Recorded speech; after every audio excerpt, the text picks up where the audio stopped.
You can't ride on their sufficiency financially and you are still insufficient and inept financially. Listen, Rehoboam, just because your dad is king does not mean you don't understand the discernment and the discipline that goes with privilege. Come on. That is not your house. That's your parents' house. I wish I could get a witness, parents. And while you are privileged to live here, don't get crazy now.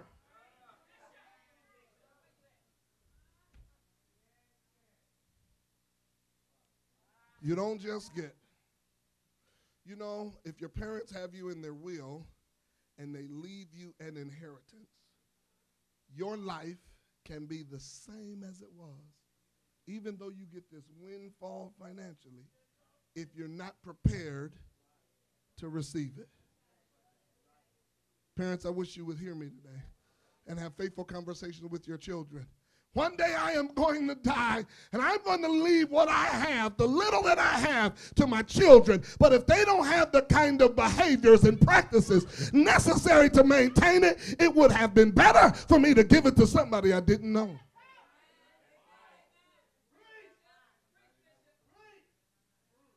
Because you can get promoted and not be ready for promotion because there are two distinct events. Look at the next one. I want you to hear this very clearly. Right, Dana, was closer than wrong, but Rehoboam went out. He went after. He went out of his way to get wrong. Isn't that a trip? I don't know, parents, you can say amen anytime now. Right is there, sitting in front of them, but they'll go out of their way. Foolish people will go out of their way to do wrong. It's easy for Rehoboam to do right.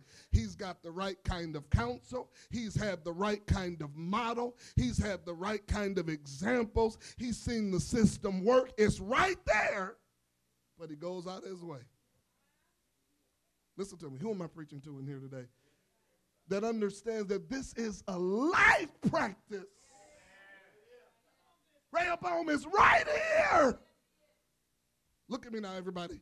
Rehoboam has everything it takes. He's got an example in the father. He's got his father's closest aides. And yet he goes out of his way to be foolish. One more thing. This is probably the one that I really needed to get to the fastest. Loss is more ultimate than disappointment. Because what Rehoboam is getting ready to lose, he is going to lose forever. Not just now. He is losing it for the rest of his life. Look at me, ladies and gentlemen. Parents, hear this. Young adults, hear this. There's some things you can lose and never get back. This is a good message for you. Rehoboam's life frustration is written for our benefit. Here's what God is saying to you, that if you're not careful, you can lose it and never get it back. And some of us are too casual with what we have, thinking if I lose it today, I can always get more. Life is different than money. You may lose some money and may get it back, but there's some things in life you can lose that you can never recover. The kingdom is never going back to being won because a man decided one day to be foolish. Let me give you these teaching points. 4 things here that I want you to grab. If you were to go back to chapter 11, there's a man in chapter 11, around verse number 28, by the name of Jeroboam. Jeroboam is working diligently. He is working faithfully. Go back to chapter 11, if you will. Verse 28. The man Jeroboam, it says, was very able. And when Solomon saw that the young man was industrious, he gave him charge over all the forced labor of the house of Joseph. Here it is. Solomon is going out and he's getting reports that there's a young man in the kingdom who is incredible, who is industrious, who is able, who is taking care of business, who is doing his job. When he hears about Rehoboam, the first thing he does, Jeroboam, first thing he does is promote him. But Solomon, be careful, because the one you promote is going to replace your son. Listen to me, ladies and gentlemen. Don't you miss this. There's a grace on people who are willing to go out and work that people who are privileged will never get. Jeroboam is doing the job. Rehoboam is enjoying the benefits. Think with me for a minute, ladies and gentlemen. There's some people in the church, you're raising children that are so spoiled. They don't know how to make it happen for themselves. And so when you put them in a position that requires them to think for themselves or act for themselves or do for themselves, they don't know what to do because they're used to being pampered and privileged. One is Jeroboam, the other is Rehoboam. Rehoboam is the king's son, but Jeroboam is the guy that goes out and make it happen. Come here now. Don't you ever get so privileged that you forget how to work. Don't you ever get so privileged that you forget that you got to use your head, your hands, and your heart. And so Jeroboam makes a name for himself. When he makes a name for himself, watch what happens. Look at verse 29.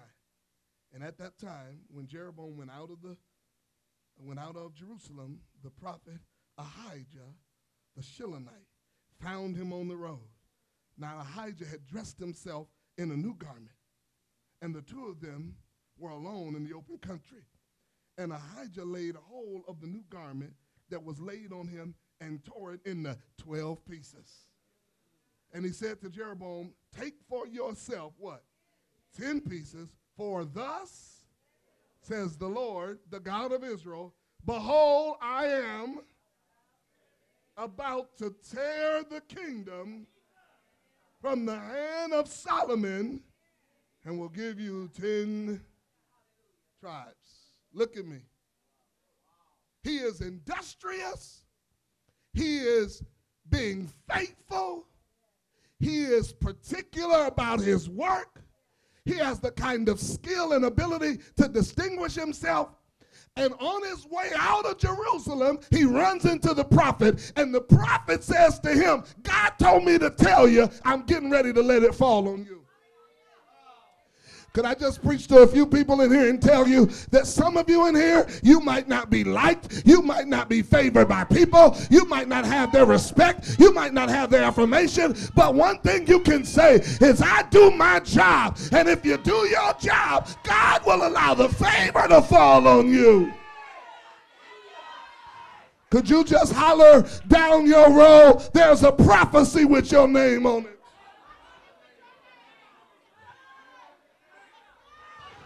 No, this prophecy ain't coming from your boss. It ain't coming from your coworkers. It's coming from somebody that God created to speak into your life, to tell you your labor is not in vain.